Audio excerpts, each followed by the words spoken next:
inyong lahat. Welcome kayo sa ating #1 radio station sa buong Magallanes. Ang kwento sa Radio CS. This is me, your Ate Kobe, your one and only radio host. Ngayong araw mga ka-CS ay mapapakinggan natin ang kwento tungkol sa inang naghahanap ng pagmamahal at ang reaksyon ng kanyang mga anak sa bagong pag-ibig. Halina't pakinggan natin.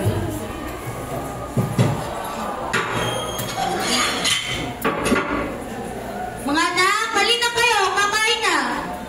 Tawagin ko lang po si Napunso.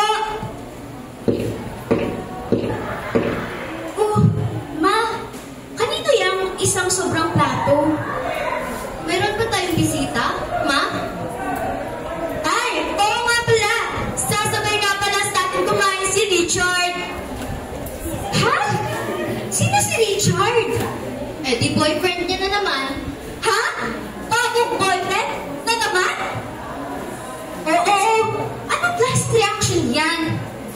Kakamatay pa lang ng tatay natin. Hindi ka ba talaga naiintindihan? O hindi ka lang naapektuhan? Hindi naman sa ganun, pero kailangan niya rin ng pagmamahal at malay mo, itong tao na pala yung magpapasaya sa kanya habang buhay. Sinabi mo na rin yan noon. Binapala ba si Mama? At anong pagmamahal ang sinasabi mo? Hindi pa ba sapat ang pagmamahal yung pinibigay natin? Hoy! Ano ba yan? Tumigil nga kayo! Bumimik kayo bagay sa kagayan at huwag niyong papainitin ang ulo ko. Yan! Diyan kayo magaling. Palibhasa, masyado kayong pulang. Kung ano sa inyo, yun na yun. Na parang hindi niyo pinapahalagan ang pinagsamahan niyo ng tatay namin, ng asawa mo. Ano? Anong ibig sabihin mo? Hindi mo na ginagalang.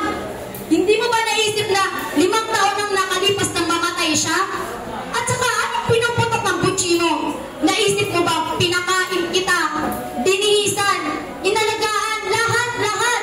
Ngayon kinuha ka lang ng kapatid ng tatay mo, ganyan mo na ako taturin? Pinag-aaral ka lang sa kolehiyo, ganyan ka na? Ma, hindi yan ang iyong pinuputok. Ano ba yan? Tama na nga? Sa pagyan pa talaga kayo nag-aaway? Ma, huwag kang makinig dyan. Alam namin kung gaano mo minahal si Papa.